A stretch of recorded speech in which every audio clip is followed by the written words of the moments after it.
Tonight's the night in which I fight the most skilled and consistent VGC Draft League player ever. I mean, it's either Tay or Jamie Boyd. Like, Tay is the reigning back-to-back champion of VBL-S, the reigning champion of VBL-N, the champion of UGA, champion of other leagues for which I forget the acronyms, and he's 4-0 to start the season. The scriptwriters are getting lazy. We need to start telling a new story. I think I have a shot here. I've prepped a lot for this match, and I want to be efficient with it. So let's jump right in so that people don't skip the team builder, my favorite part of the video. So, looking at this matchup, reduced power level format, Mons like Xurkitree and Haxorus, it's very hard for Mons to actually survive a hit from these super powerful nukes. So speed control is going to be paramount, right? It's going to be a shootout, and one more hit makes the difference, especially into Araquanid 2. Super strong. That's the only weakness I think I can exploit in this team, is that I've got Persian faster than his whole team, and Scarf Rotom. So the combination Fake Out or Icy Wind and Thunderbolt should be an OHKO onto their Tailwind setter. So I can flexibly deny Tailwind, and from there control the game with fast Gyapdos and Icy Wind Persian. However, you might have noticed a Talonflame on the cover page, and that's because this plan was foolproof as of 2 days ago, but Tay added Talonflame in a late night trade, and so this matchup has become significantly harder. That is priority Tailwind. You cannot outspeed priority except with your own priority, and so Feint will break his Protect in case he protects in front of Fake Out, and the Scarf Thunderbolt can still pick up the KO. So there are now a couple of more things that he could theoretically do to get the Tailwind, like a Scarf Tailwind, Scarf Fake Out, Scarfers that can OHKO Rotom. There aren't many, but they do exist. But this is a ton of pressure, especially with the surprise factor. In most scenarios, I deny Tailwind. And Rotom does a lot, even into a Trick Room setup. I just trick the Scarf onto the Trick Room setter, and it needs to switch out, else it reverses its own Trick Room. Rotom is a 2-hit KO machine. 2-hit KOs on lots of the mons. I won't read off all the calcs, but like, unless they're expecting Scarf Rotom, then it's going to catch them by surprise, and then the second hit is going to be going before them, so it threatens that removal on turn 2 before they have a chance to hit me, because Rotom is surviving one of most things. So, a lot of pressure, tricking the Choice Scarf, preventing Tailwind. Will-O-Wisp was good too. Rotom really good. But I have more games planned on the speed control front. If they get Trick Room, not only do I have the trick, but I've got the Iron Ball after you. So I am half of minimum speed Oranguru, and that drops me all the way below his entire squad. And so after you can gift speed control to anyone else. Super strong Gyapdos, super strong Marowak. I just heard my doorbell ring. 1 second. Through the power of editing, I'm back, but Oranguru is my very solid Trick Room setter in this as in most matchups. It lives some of the strongest hits that I can see reasonably coming into Oranguru, so I can set Trick Room, can make my partner go first, make my partner go twice, and then pick things off by itself. Really good into everything except Spritzy, and so the plan for Spritzy is trick a Scarf onto it, focus down the partner, Persian Snarls can always subdue it a little bit, and then just, I have speed control on everything that's not Spritzy, so just KO, KO, KO, and then double up on the Spritzy at the end. That is my plan. Gyapdos is really strong here, so with the power of speed control can take OHKOs on half of his roster. This is my nuke. We'll see who has the better nuke here, but you see all these OHKOs tried to simplify the calcs for you, but it's a 2-hit KO onto Cofagrigus. That's actually needs to be Brave Bird, but the Brave Bird is unfortunately a 3-hit KO on Spritzy, so Spritzy with the EVLite is just ridiculous, but I do live one Spritzy Moonblast. I live the dreaded super powerful Araquanid water move, and we brought our speed control at home, so if I get outscarfed, there is something that can outscarf a Scarf Rotom, so I can change it up by doing Fake Out Agility, and then I threaten OHKOs on everything, and I'm definitely beating those Scarfers. So that's an option. Marowak is the other key attacker. If Marowak gets to move, Mons die. Now, the tricky part is getting it to move. It did score a double KO last week, which I did not broadcast, but I'm hoping it picks up a few more this week. Araquanid thinks it can outspeed Marowak in Trick Room, and it can, except for Guru after you into Marowak Stone Edge deletes it from existence. So Marowak in position is deadly. I can OHKO Xurkitree, Metang, Haxorus, you can read this whole stuff, but even Mons not weak to Marowak are going to take a huge amount of damage. So The key is to get Marowak into position. A substitute is crucial here. Stops Cofagrigus Will-O-Wisp, Spritzy Charm, Talonflame Will-O-Wisp, Xurkitree Hypnosis, whatever other status moves there are. But it's all about sneaking that in when they least expect it, because you can't just go for that every time. So finally, we round this out with Alchemy. As in most weeks, Mon is super solid, but I see very strong poison moves going into Alchemy. So I've got the Poison Resist Berry, and so I'm living everything. Like Choice Band, Boosted, Pangoro, Gunk Shot, even we're doing fine as Alchemy. And we don't even need the Poison Resist Berry to live the Haxorus hit. That's important because one of its abilities turns off our ability to use berries. So yeah, I can raw live this. If it's Mold Breaker, which I think it should be, then I'll only take half, then I charm, and then I can only take half again. So, like, just making sure we live some of the strongest hits, the Matang hit, the Araquanid big hit, and then threatening a little bit of damage. This is a support Alchemy, but Dazzling Gleam still does what it needs to do. 2-hit KOs on Haxorus, Oko onto Pangoro. Safeguard also deals with status, so if Marowak can't sneak in that substitute, but Alchemy very, very strong this week, as in most weeks. I think it's not going to be part of Game 1. I think it's all about that immediate speed, Rotom Persian, Gyapdos and Marowak, Guru, in case I see some Trick Room stuff, and then adjusting, just changing it up to make sure that Tay's always on his toes. That's the only way we're going to be able to win this, is by making the correct calls and to be unpredictable. Let's see how it plays out. Okay, are we going to see Spritzy? We see Spritzy and Talonflame, and the big four. Which of the big four we're missing? Oh, no Cofagrigus. So I'm a little bit more comfortable bringing both Gyapdos and Marowak. I really do want the Guru. I really do want the Guru. I do have to pick one of them and hope that Rotom is doing good damage. Yeah, so it's going to be the Persian Rotom lead. Gyapdos is going to be in there. Probably Oranguru. Probably Oranguru. Like, I've got Protect on both these guys. I can try to stall out Trick Rooms, but... And I got the Trick, but... Stop. Okay, we're gonna figure out technology in real time.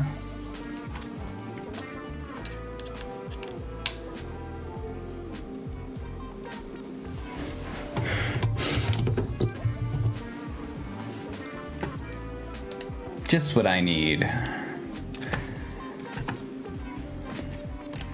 Persian. Rotom. I can save the Guru tech, but it's just gonna be hard. Because Trick Room it happens, right? I can't control whether Trick Room happens.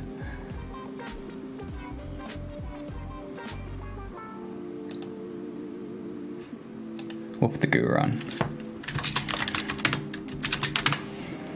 Go with Cafonte. Kangaskhan, Talonflame. Kangaskhan, Spritzy. Kangaskhan, Xurkitree. So unless this is Silk Scarf boosted, cannot Oko Rotom. Like I said, I live a double edge.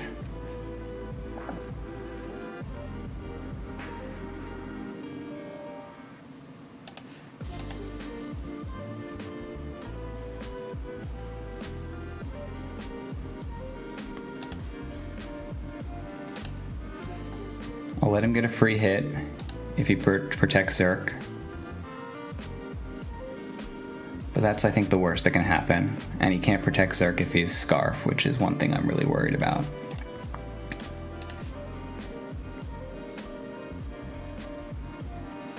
I live a Life Orb boosted Sucker Punch, and it crit.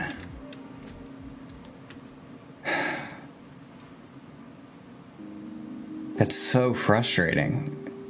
I made sure I lived the strongest possible Sucker Punch. Unless it's Choice Banded.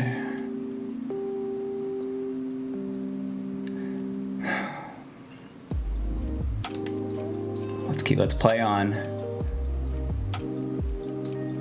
I'm going to make sure to get speed control even against the Scarf circuitry. So I'm going to protect Zapdos. Sash me, baby. And so it was confirmed Scarf circuitry. So I made the correct play.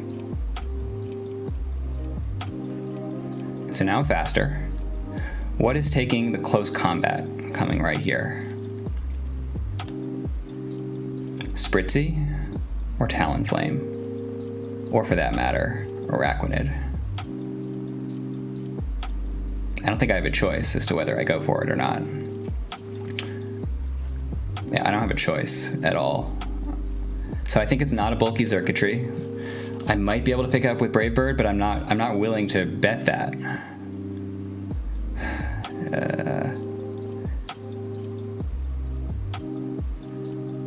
I think he has to swap it out, and therefore I'm gonna destroy the Kangaskhan. He's gonna swap out the circuitry, right? He has to swap out the circuitry. This is a read game 1, but we're behind because of the crit, so I need to make a read.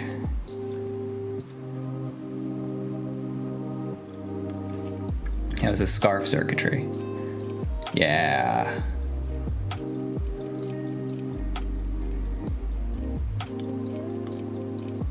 Yes. Power of Life Orb Zapdos.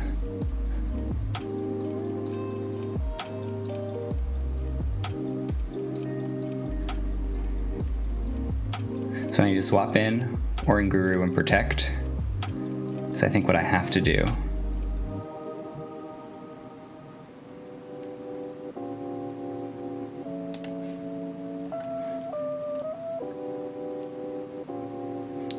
I just have to assume that 2 Helping Hand Dazzling Gleams can't take out Guru, which I really don't think it can. If it's like targets Persian, which seems crazy, it has to Dazzling Gleam here, I think. This could be a Helping Hand. It could be, well, it's probably not Trick Room. But.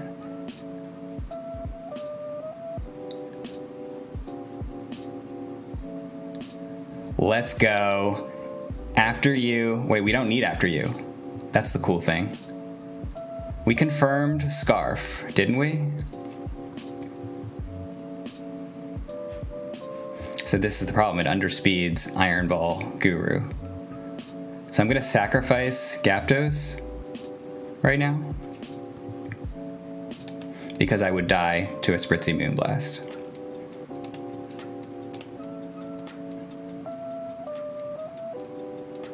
It out after you'd me. That's so nuts that I managed to do that.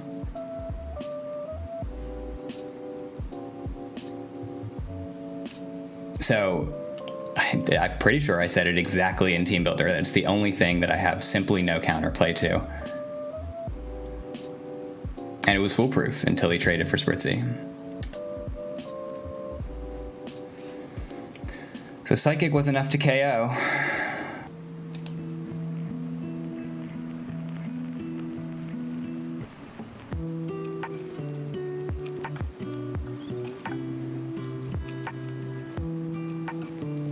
Okay, so unless it's got Kobo, well, we still lose because he KOs me with Moonblast after I Brave Bird it to death. I don't think there's a way we win this anymore. Just everything spirals out from turn 1. So it can protect.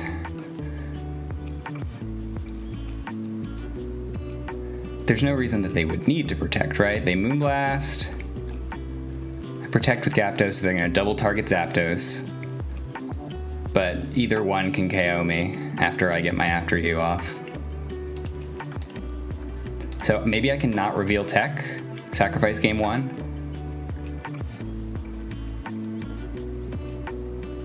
But no, there's no chance. I have to somehow hope that this isn't offensive investment, and even when I get Brave Bird recoil, that it doesn't KO. That's the only thing I can hope for.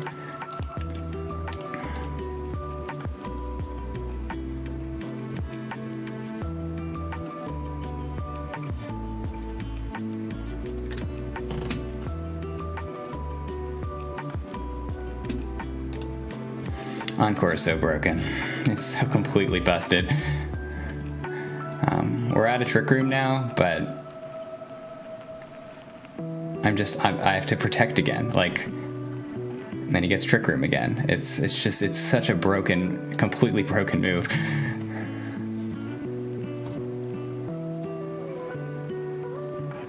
And now they Encore me again. Isn't this so fun?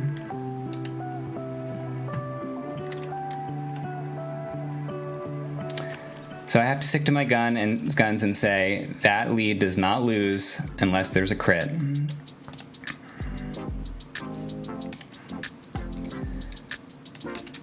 We will be resilient. We'll keep fighting our hardest for game 2. Even though I have a basically totally untenable situation here. After You doesn't do anything anymore because they have After You Encore Spritzy. And so I can't even protect to stall out Trick Room. Like, I have 0 counterplay. There's just no way to beat something like that in this particular matchup.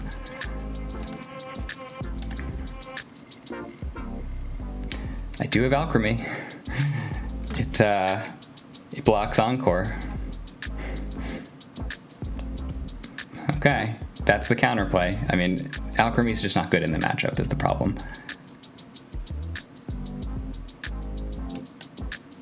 But it's necessary. Let's do it. Let's not get crit. Turn 1. That's the play, is to not get crit. Is there any way that I revealed Scarf? No, it Sucker Punched me, so. And it's not Scarf Axorus. That's one thing we know. Protect your Talonflame. Die anyway. It couldn't have been a Choice Banded Sucker Punch, right? Yeah, it wouldn't Choice Band Helping Hand ever. Yeah, I break that. Get out of here.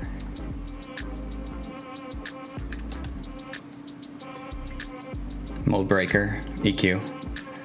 Check this out. I don't think I showed the slide in the Team Builder. Tay is bringing Mold Breaker Haxorus with EQ or Stomping Tantrum. So there's still Scarf Circuitry, and we still lose. Because, yeah, it picks up either Persian or a swap into Gyaptos, and my only counterplay to Circuitry is Fake Out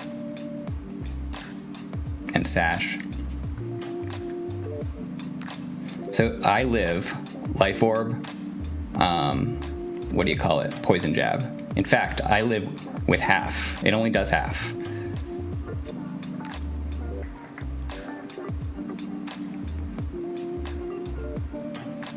In fact, I think this is an opportunity to switch in.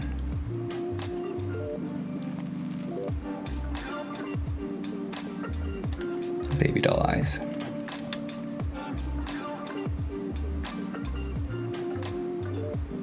Therefore, I live another Poison Jab if I Baby Doll Eyes a second time.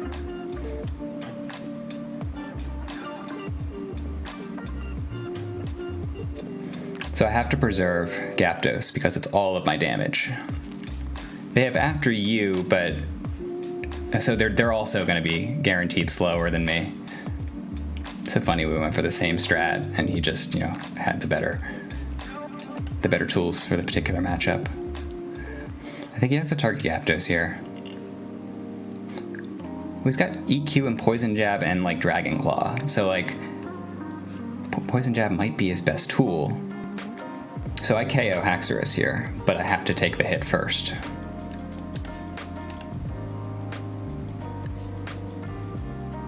They're gonna swap in.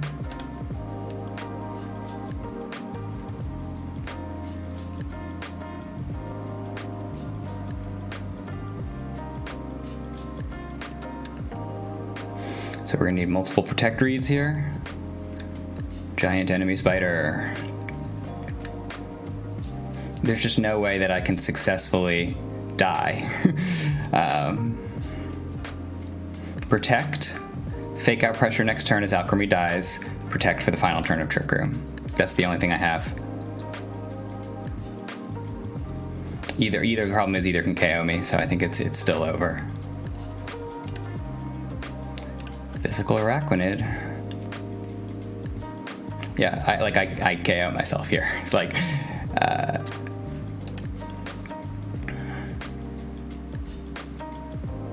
so we're gonna go for the slimmest possible outs here. We have triple protect. Now even still, the problem is Brave Bird Recoil KOs me.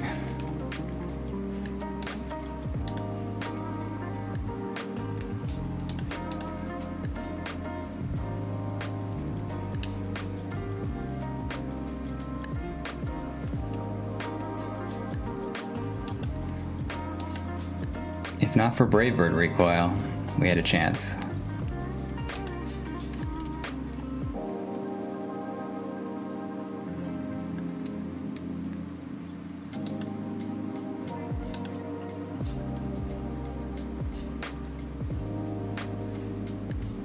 Both target Zapdos, right? Because one gets faked out and the other kills Zapdos, so I have to go for double protect even though I have fake out pressure.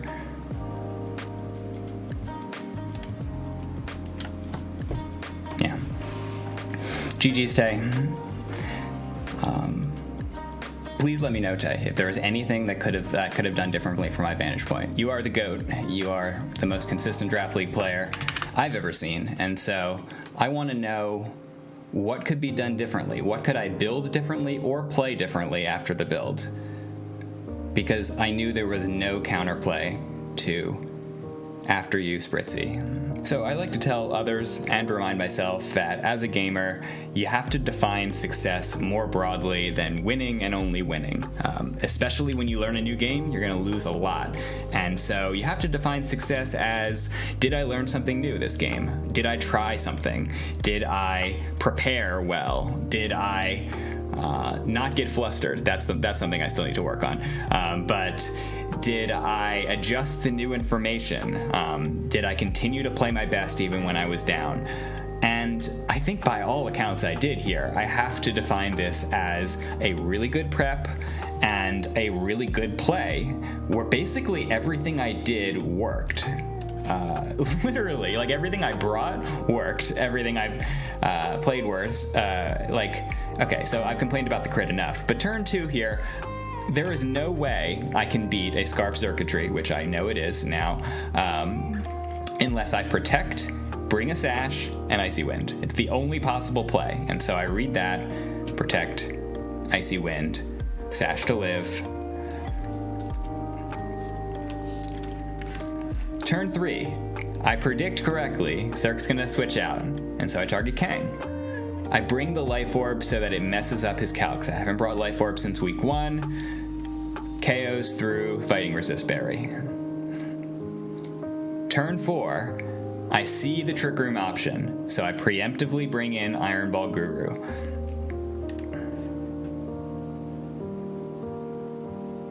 Trick Room goes up. Now I see I have a defense drop, and Spritzy, with a lot of investment in Moonblast, could KO this thing. So what I do is I'm going to sacrifice Persian, and knowing I have the After You Guru tech, so I have the KO, and I just can lose Persian right away to make sure that the play works. But then After You comes, which he has no real reason to bring unless he's preemptively predicting Iron Ball After You, which I'll ask him, maybe he's living in the 7th dimension. But here, I protect because I know he's gonna go for the D-Gleam. And then I managed to get rid of the Circuitry through multiple successful protects, 2 successful protects and 2 targets of the Circuitry. So from this position, given the information I have, protect is the only right play. I made the right play and I get punished for it via Encore. So this was some of my finest work. Not in mentality. As you can tell, I'm still tilted. But I have to hang my head high and say, I can play with the best of them. I don't know exactly what happens differently. I'm not going to say that I win the game if Sucker Punch doesn't crit. But I'm going to say that I made the best decision given the information I had at every single turn. And sometimes I don't, right? I have to be okay with it when I don't make the perfect decision every time. And I just have to leave feeling good about myself there. And knowing that against a very talented player, Tay played great as always, there is no 100% guaranteed path to victory. You have to make certain bets, like this plan can beat everything except after you use Spritzy, and I like those odds. But the odds did not work out in my favor this time. So, I will leave my head held high. Tay, GG's, you are still the GOAT. Please let me know if I could do anything differently. Performative leave with my head held high. Now I need to actually turn off the shit.